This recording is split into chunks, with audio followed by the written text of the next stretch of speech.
Lo sport e la pratica sportiva come medicina. Apre a Padova, al primo piano del monoblocco, l'ambulatorio per la prescrizione di esercizio fisico, offerta della medicina dello sport e dell'esercizio diretta da Andrea Ermolao. Lo scopo di questo ambulatorio è questo, è quello di avvicinare e spingere a praticare esercizio anche molte persone che magari possono avere delle difficoltà e magari anche per la paura di avere dei problemi non lo praticano o nel pensiero che magari nella loro condizione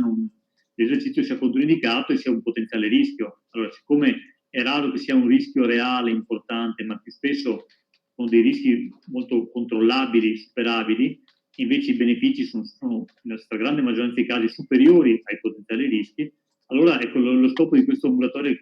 quello di andare incontro alle persone e facilitare questo avviamento alla pratica di esercizio fisico. Per accedere è necessaria la prescrizione del medico di riferimento, lo specialista o il medico di medicina generale e sarà possibile contattare il servizio all'indirizzo prescrizione.esercizio@aopd.veneto.it. L'efficacia dell'esercizio è tale per cui in alcuni casi è pari o anche superiore a quella delle medicine, quindi è uno strumento terapeutico che dobbiamo imparare ad utilizzare e dobbiamo cercare di utilizzare diffusamente in quella ampia popolazione, in tutta la popolazione in realtà, perché fa bene a tutti, ma specialmente in quella popolazione con patologie croniche. Quindi chiaramente è una ampia popolazione che può beneficiare in modo importante per il suo stato di salute, ma anche per la sua qualità di vita